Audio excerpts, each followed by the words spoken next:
This video is supported by patrons like you. If you'd like to become a patron, please head over to patreon.com/Matt Jarbo. Just $1 per month is a great way to say F you to the Access Media. One of the most interesting factors about discussing film and cinema and the entertainment industry is to look at the difference of opinions that you see. Because there's a litany, there's a smorgasbord of opinions everyone has. I'm a big Star Wars fan. Not everyone is a big Star Wars fan. We get into it left and right. But I do think we're all coming at it from a place of wanting movies and entertainment to be good. And some people just have different perspectives than others, and that's perfectly fine. When I look at the comments by Martin Scorsese in regards to the Marvel movies, I criticize them pretty heavily because I felt that they were ill-informed. They seemed more bitter than anything else. They seemed more judgmental than anything else. It wasn't basing it on the merit of the quality of the product. It was basing it upon how he views the entire industry. That probably made it very difficult for him to get Irishman made. Keep in mind, it's a movie that has like 160 or 170 million dollar budget that would not have gotten made in the current studio system. This is even something that Scorsese himself has admitted to, which might be why in this interview with Entertainment Weekly, we do get to see here in this picture. I just like this picture of him directing Pacino or directing De Niro, and I believe that's Pesci. So I'm looking forward to that. But in his interview with him, he does talk a lot about, well, I should say he walks it back, right? He ends up walking back what he ultimately said about the movies. He reframes it in a way that's not as controversial or critical. So this is what's said.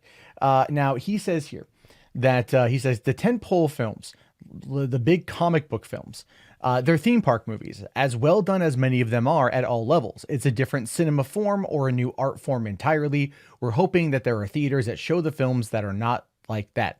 And that if they're going to show, or if they're not going to show it, that filmmakers still have an opportunity with streaming. It changes the experience, but otherwise in 2 or 3 years now, it's not being done. A good filmmaker comes in from Italy or France, comes in, and the film has to be a franchise or they won't do it anymore, which he is not wrong about. When you look at Hollywood as a whole, everything has to be a franchise. Everything has to be a tentpole. I mean, look at Joker, a $65 million character study, a one-off look at Batman's greatest villain, is now the highest grossing R-rated movie of all time. So obviously there are factors involved with that are really going to push Warner Brothers towards the idea of doing a Joker sequel, which I actually don't think they should do. If I'm being honest, I don't think they should do it. But he does go on to say here, he says, I hope a picture like this can help change the reception an audience gives a movie, that they have time to watch it. Everything now is so fast, so fast, so fast. Everybody complains about sound bites, but if you actually read where a sound bite comes from, you're reading it in context, and sometimes things change a bit. It's a danger not only to cinema, but it's a danger to our culture and the danger to our country and how our kids are going to live, to want a quick fix. I'm not saying people should take the medicine of a piece of art that's laborious. That's kind of weird. But if you can help them be open to something that might have different layers to it, where they may not be able to get to it until 2 days later, that might be interesting. And again, he's not wrong on that front.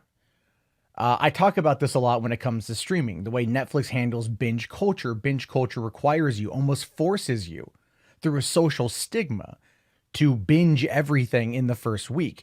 Whereas a lot of people now are asking Netflix to stop that, to move away from that. Because as much fun as it is to have everything at once, they give you everything of everything all at once. And so you have to then force your way through a whole bunch of content in order to keep up with maybe what your friends are watching or other things you want to watch, new shows that are out, so on and so forth. There's a lot of content out there to absorb, and a lot of it comes at you very, very, very fast. And when they dump everything on you at once, it can easily become overwhelming, which is kind of what he's referring to now. And I get what he's trying to say, and I respect what he's trying to say. But it's interesting that that it took him to now to say that, because he's trying to argue that his comments about Marvel movies, his comments about that were taken out of context. He is trying to argue that. He's saying, oh, the soundbite, it's just the soundbite. All they did is just they took a soundbite and everyone ran with it. They put it on a headline. No, I read the actual quote because I covered it in a video, and no, you actually said those things, and that's something I disagreed with, but it is your opinion. Now, when it comes to talking about movies as cinema, right? We do get to go back even to 1983 because a Hollywood Reporter pulled this one up today, talking about when Siskel and Ebert defended Star Wars after it was called not cinema. So this is just another example of how the entertainment industry, as very insular as or insulated as they are, has been called out before for trying to treat these types of properties, these big tentpole franchise properties that people love and that make a lot of money, as not being cinema. Anything can be cinema. Not all of it's good, not all of it's bad, but anything can be cinema because cinema is basically in the eye of the beholder. All Scorsese here, I believe, ultimately is trying to say is he wants there to be more of these independent films, more of these smaller films in theaters, and he sees it as a bit of a dying trend. And that maybe now streaming is where it's going to be at. And then here's the thing. He's right. Movie theaters nowadays are very much aimed towards sequels and tentpoles and franchises. They very much are, because they have to compete with streaming. So they turn it into more of an experience. Now they have these recliner seats that go back, and they've got, better just amenities while you're there. But at the same time, a lot of theaters absolutely screw over their patrons because the bulbs aren't bright enough. It makes it difficult to see. I mean, when I saw Avengers Endgame for the first time, the bulb was not as bright as it could have been. And it did kind of diminish my experience because I'm like, is something up with this? Is it just me? But no, movie theaters are feeling the crunch left and right. Bulbs are absolutely expensive. So they try to get as many hours out of them as they can.